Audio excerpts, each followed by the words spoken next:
morning. I'm John Ellsworth with Success Strategies. I am the founder of Success Strategies Incorporated and creator of the Success Strategies Advantage. And I want to welcome you this morning to a presentation. I'm calling it Entering the Cone Zone. Recently on a trip to California to see some clients, I was getting ready to leave and actually pulled into a gas station to fill my rental car and noticed that about a third of the pumps there were blocked with orange cones. I was talking to my wonderful bride of 35 years and had a great discussion with her, but during that time I said, darn, these orange cones are blocking, it's going to be forever getting through this gas station. And she commented, interestingly enough, that isn't half of life blocked with orange cones?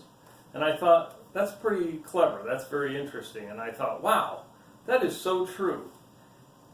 Yet we need to spend time to turn those orange cones, those blockades in life, into what I would call just hurdles. And they are hurdles that, just like a track star, we can then clear. So what's the best approach to do that? I think there are 7 steps that I like to take my clients through at Success Strategies. Step number 1, outline your objective. Clearly define where you want to go, what you want to accomplish, and then we'll get into the how. And know why you want to do it, because if you know why, the how will become a lot easier for you.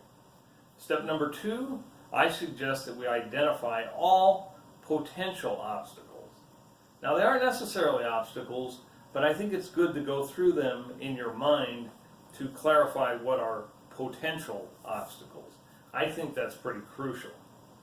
Step number 3, I want you to take some time and get away from it all. Leave your cell phone somewhere else, leave pagers, whatever you use that is a distraction, technologically speaking, leave it somewhere else and just go away, even if it's only for an hour, and do one thing. I want you to think. This is step number 3. Think. But think without distractions about how you're going to overcome the obstacles that we listed in step number 2. Step number 4, I'd like you to take some time and write down specific steps. What steps are we going to take to get you closer to your objective, to your goal? And write them down. It's critical that you write them down, because later you won't remember them if you don't. And if you have what I call a BUFO, which stands for a blinding flash of the obvious, you don't want to miss it later. You don't want to lose track of that. So get it written down, and it'll be to your benefit to do so.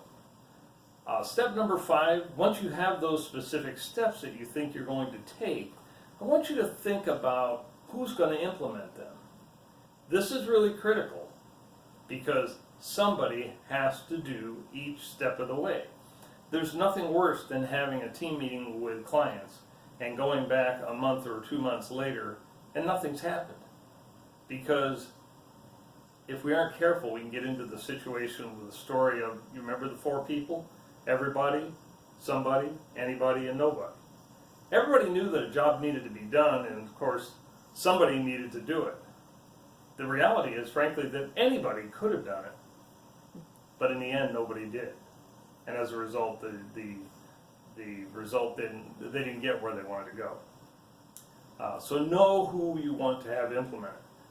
Step number 6, set some specific dates. And you have to put dates or deadlines with your objectives. Otherwise, you run into a problem where it just becomes a dream and it moves out and moves out and moves out into the future, and frankly, you just never get it done. And as you've heard me say before, a goal without a date is a dream, and it can almost become a rut. And remember, a rut is nothing more than a grave with both ends knocked out. And trust me, you do not want to go there.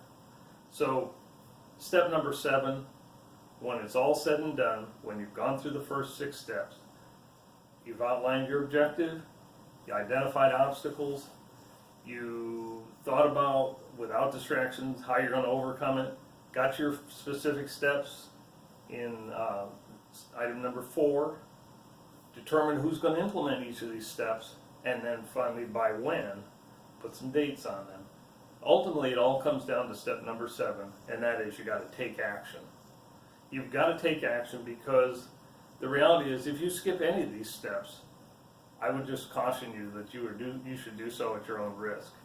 It's not good to skip any of these steps.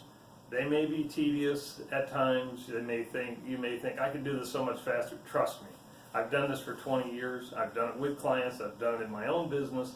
And trust me, you don't want to skip any steps. Take all 7 of them to heart and fulfill them completely. And remember, half of life is filled with these obstacles. But on top of that, and in addition to that, I want to add one other comment.